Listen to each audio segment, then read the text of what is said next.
ሰላም ሰላም፣ ውድና የተከበራችሁ የፍርት ቤተሰቦች እንዴት ናችሁ? ከኔ ጋር ሁሉ ሰላም ነው፣ እግዚአብሔር ይመስገን። ከእናንተስ ጋር? ለቻናሌ አዲስ የሆናችሁ ላይክ፣ ሸር፣ ሰብስክራይብ እያደረጋችሁ አብራችሁን ተከታተሉ ማለት ነው። እንግዲህ ጽናት ድራማ ክፍል 21 ደርሰናል ማለት ነው። ምሩ ያው ለናሆሜ ሳትናገር በራሷ ተነሳሽነት ስራ ለመጀመር ወሰነች። እንደምትመለከቱት ልጇን አቅፋ ፖርሳ ይዛ ልትወጣ ስትል ናሆሜ ስልክ ረስቶ ወደ ቤት ተመለሰ። ናሆሜም ሲጠይቃት እየተደናገረች አይ እኔ እኮ እናቴ ጋር ይዣት ልሄድ ነው በማለት ተናገረች። ችግር የለውም እማይም ጋር ለመሄድ አብረን እንሄዳለን። አንደኛ ልጅቷን ይዘሽ፣ ሁለተኛ ደግሞ ፖርሳ ይዘሽ እንዴት ሊሆን ይችላል በማለት ናሆሜም ተናገራት። አይ ችግር የለውም እኔ ይዣት እሄዳለሁ በማለት ተናገረችው። ናሆምም ውስጡ ተጨንቆ ስለነበረ ለቅዱሴ ደውሎ ቅዱሴ በእናትህ እኔ በጣም ከብዶኛል፣ ምሩ የሆነ ነገር የደበቀችኝ አለ፣ ስለዚህ ምን እንደማረግ ግራ ገብቶኛል፣ እባክህን ለአንተ ልንገርህ ብዬ ነው። ምንድን ነው እሱ በማለት ቅዱሴ በጣም ደግሞ ደጋግሞ ጠየቀው። በቃ ስንገናኝ ያለውን ነገር እነግርሃለሁ አለው። እንዴ ቅዱስ ንገረኛ በማለት አሁንም ሲጠይቀው እኔ በቃ አላቅም፣ ምሩ ልጅቱን ይዛ ወደ እናቴ ቤት እየሄደች ምንድን ነው እኔ ይዤ አብረን እንሄድ ስላት አይ አንተ ስራ ይረፍድብሃል፣ አንተም ወደ ስራ ሄደ፣ እኔ ደግሞ እነ ነፂ ጋር እሄዳለሁ በማለት ይህንን ነገር ተናገረች። በቃ እንደሱ ከሆነ ሂሽ በማለት ናሆሜን ፈቀደላት። ያው መፍትሄ አያጣምና ቅዱሴ ያለውን ነገር አይዞህ፣ አትጨነቅ፣ ጥሩ አይደለም መጨነቅ በማለት ተናገረው። ናሆሜም በቃ ጽናት ጋራ ደርሼ ልምጣና ያለውን ነገር እስኪ ልወቅ በማለት ቅዱሴ ናሆሜ ወደ ጽናት ቤት ጎራ ማለት ጀመረ። በሄደበት ሰዓት ግን ያገኛት ጽናትን ብቻ ነው። ጽናትም ጠየቀችው፣ ምሩ አልመጣችም እንዴ? የዚህ ምሩ ደህና ናት ብላ ስትጠይቀው እንዴ አልመጣችም እንዴ በማለት ጠየቃት። አዎ አልመጣችም እንዴ፣ እኔ እኮ እሷን እኮ አብሬ ይዣት ወደ ቤት ለመሄድ ነበር የመጣሁት፣ እንዴት ሳትመጣ እመጣለሁ እኮ ብላኝ ነበር በማለት ሲናገራት፣ ጽናትም ምናልባት መንገድ ላይ ሆና ሊሆን ይችላል፣ በቃ ትመጣለች አለችው። እንዴ ለምን? ሲደወልላትም ስልኳም አይሰራም። ናሆሜ በጣም ተጨነቀ። ጽናቴን በጣም ጨነቃት። የምትይዘውና የምትጨብጠው አጡ።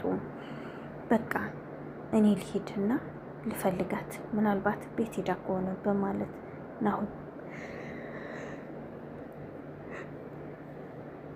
ናሆሜም ተነስቶ ወደ ቤት መሄድ ጀመረ። በቃ ጽናት ምንድን ነው የተፈጠረው ነገር በማለት ሊና ስጠይቃት እኔ ራሱ አላቅም ጽናት፣ ሊና ምን እንደሆነ ማውቀው ታሪክ የለም። ናሆሜ ሲጠይቀኝ ምሩ ወደዛ አልመጣችም ወይ ብሎ ሲጠይቀኝ አዎ አልመጣችም በማለት መልስ መልሻለሁ። እኔ ምን እንደሆነ አላቅም በማለት ለሊና ነገረቻት። እንዲህ ታዲያ ለምን ለምሩ ስልክ አንደውልላትም ብላ ይህንን መፍትሄ አመጣችላት። እሷም እሺ ብላ ተደናግጣ ጀመረች ስልክ መደወል። ስትጀምር ግን ስልኩ አይሰራም። እንግዲህ እዚህ ጋ ቅዱሴ ናቲ ያበሳሰለውን ምግብ ለመብላት ሽር ጉድ እያለ ነው። አጋጣሚ ሆኖ ደግሞ ይኸው ናሆሜ ስልክ ደወለለት። እሱን እያዋራ ይገኛል። በጣም ደስ ብሎት የተመገበው ምግብ በቃ ናቲ በጣም ስለተለወጠ ደስ ብሎኛል፣ ጭራሹን ቤቱን ጠርጎ እኔ የሰራሁትን ምግብ ካልበላ ነግሬሃለሁ፣ ከዚህ ቤት ነው እየደበደብኩ ማስወጣት በማለት ቅዱሴን አሳቀው።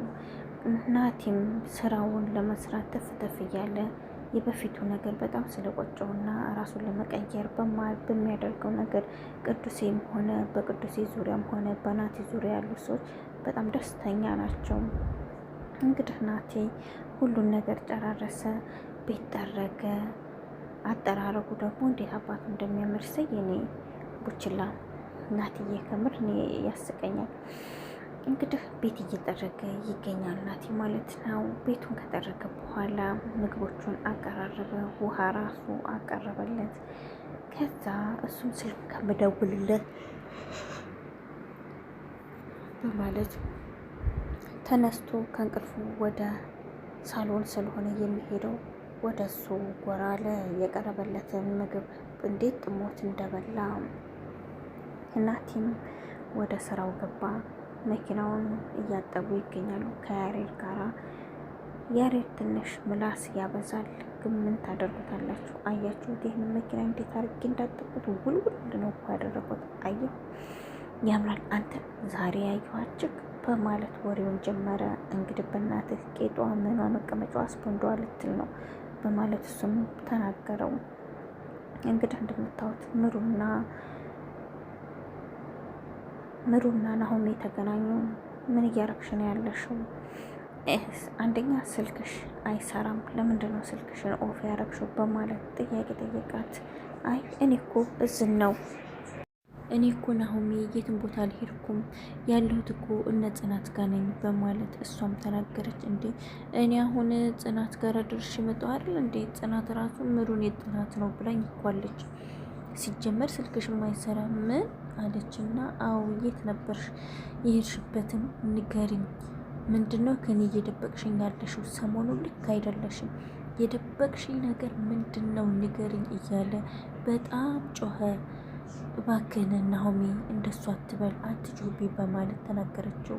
አባባ በእውቀቱ ራሱ ፊቱን በማየት አንተ ምን ሆነህ ነው ዛሬ? ፊት ትክክል አይደለም፣ ረጋ በል እንጂ ናሆሜ ምንድን ነው? አይ ደህና ነኝ አባባ በእውቀቱ፣ እዛ ትንሽ የጀመርኩት ስራ ነበርና ሳይሳካ ቀርቶ ነው ትንሽ የተበሳጨሁት በማለት ለአባባ በእውቀቱ ይሄንን ውሸት ተናገረ። አባባ በእውቀቱ አይ ልጄ ተረጋጋ፣ ረጋ ያለ ወተት ቅቤ ይወጣዋል በማለት እሳቸው ተናገሩት። እሱም በጣም ተናዶ ስለነበረ በጣም የምሩ ሁኔታ አስደንግጦታል። እንዴት እንደዚህ ሊሆን ይችላል በማለት በጣም ነው ሲናደድ የነበረው። ሆኖም ግን ናሆሜ ምንም ነገር ሊያደርግ አልቻለም። ምሩም ወደ ውጭ ተከታትላ በምትወጣበት ሰዓት ምንድን ነው በማለት አባባ በእውቀቱ ራሱ ምንድን ነው ልጄ ብለው ጠየቋት። እኔ ራሱ አላቅም ምሩ መታለች ብሎ ሲጠይቀኝ አይ ምሩ እዚህ አልመጣችም ብዬ ይሄንን መልስ መለስኩኝ። እሱም እንዴት እዚህ አልመጣችም? ጽናት ጋር ብላኝ አይደለ እንዲህ ሄደችው፣ እንዴት አልመጣችም? በማለት ይሄንን ተናገረኝ በማለት እሷም ደንግጣ እሺ ልጄ ወደ ምሩ ጋራ ስልክ ደውላ በማለት እሳቸውም ተናገሯት። እሺ ስልኳ እኮ ታዲያ አይጠራም ለምን እንደሆነ ብቻ አላውቅም በማለት ሁሉም ተደናገጡ። እንግዲህ እዚህ ጋ ያሬድ አንዲት ልጅ ከዚህ በፊት ወርቃ አንደናቅፏት ስትወድቅ እሱ ያነሳት ልጅ አለች። እሱም ተደመመ። ስፖንዳ መቀመጫ ምኗ እያለ በጣም ያወራላታል። እሷ ግን ከምንም አልቆጠረችውም። ግን የሆነ ፎንቃ ቢጤ ጠለፍ ሳይደርጋት አይቀርም። አንተ ልጅ ምንድን እያልክ ነው ግን ያለከው? ምንድን ነው? እኔ ምንም እየገባኝ አይደለም በማለት ተናገረችው። እንግዲህ እዚህ ጋር እንደምናየው በጣም የሚገርመው ነገር ማለት ነው ሄኖክና ቤቲ አንዴ ሰው አንዴ አፈር ነው የሚያደርጋቸው። ሁሉም የራሳቸው የሆነ ችግር አለ። እሱም ጠጥቶ ሰክሮ ቤት አንግቶ በገባ። እሷም እንዴት እስካሁን ድረስ ትቆያለህ በማለት እሷም ተናገረችው። አይ ምን ችግርሽ? ምን አገባሽ? አትነዛነጂ በማለት እሱም መለሰላት። እኔ እና አንቺ እኮ ስንጋባ በፍቅር አይደለም የተጋባ ነው። በቃ ተይኝ፣ ተፋችኝ፣ ሰልችቶኛል ጭቅጭቅ በማለት ተናገራት። ግን እንደዚህ ያለበት ምክንያት ምን እንደሆነ ታውቃላችሁ? ከዚህ በፊት ዮሴፍ ስለተናገረው ለዛም ነው እንጂ እሷን እንደዛ ብሎ መናገር አይችልም ነበረ። እንግዲህ እነዚህ ሶስቱ ቅሌታሞች ማለት ነው ሀና፣ ኪያና እኔ በጣም ነው እንትን እያሉኝ ያሉት የሚያስቁኝ ማለት ነው። እነሱ ሶስቱ እንግዲህ ያው ሀናና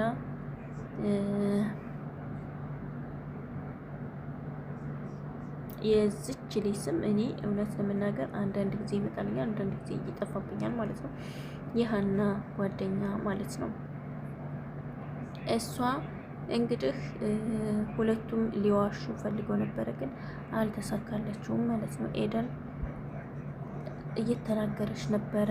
ተነሱ እንጂ ቁርሳችሁን፣ ቁርስ ሰርች ነው፣ ተነሱና ቁርስ እንብላ በማለት ተናገረች። ኪያ ግን ሁሉም ሊሰማት አልቻለም። ግን ምግቡን አቅርባ ሸተት በምታደርጋቸው ሰዓት ሁሉም ከእንቅልፋቸው ተነስተው ወደ መታጠቢያ ክፍል ገቡ። እንዴ እጅሽ ይባረክ፣ ግን እኮ ጨው በዝቶበታል፣ አንቺን እንዳይደብርሽ ብለን ነው እንጂ ስንበላ የነበረው በማለት ሁለቱም ተናገሩ። ምን ጨው በዝቶበታል? ሀኒዬ አንቺ ነገር ጨው በዝቶበታል እንዴ ስትላት፣ አይ አልበዛበትም፣ ግን ዝም ብለን ነው እንጂ የበላነው፣ በጣም ነው ጨው የበዛበት፣ ግን ይጣፍጣል በማለት እያሾፉ ተናገሯት። እሷም ወደዛ ሄዶ ብላ ማዱን ለማንሳት ስትዘገጅ በእናትሽ አውቀን ነው በማለት ተናገሯት ማለት ነው።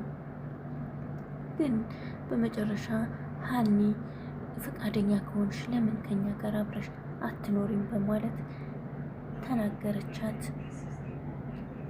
አይ እኔ እንኳን እዚህ በአንድ መኖር አልችልም፣ ታውቁ የለ አሁን ላይ ደግሞ ከቤት ወጣ ማለት በጣም ችግር ነው በማለት ተናገረች። እሱስ ልክ ነሽ፣ እሺ በቃ እንዳልሽው ይሁን በማለት እነሱም ተናገሯት። ያው እኛ ስለ አንቺ ስላሰብንና ስላሳዘንሽን ነው ሲሏት፣ አሁን ይገባኛል ጭንቀታችሁን፣ ግን ምንም ማድረግ አልችልም ብላ እሷን መልስ መለሰችላቸው። ጓደኛ ማለት እንደዚህ ነው እንግዲህ። እኔ እንደኔ ምሩ ለማድረግ ያሰበችውን ነገር ለባለቤቷ አሳውቃ ተናግራ በአንድ ሆኖ ችግሩን መፍታት መስራትም ካለባቸው ተነጋግረው ነው እንጂ እሷ ዝም ብላ መወሰን የለባትም ባይነኝ ማለት ነው። እናንተስ ምን ትላላችሁ? ምሩ ጥፋተኛ ናት?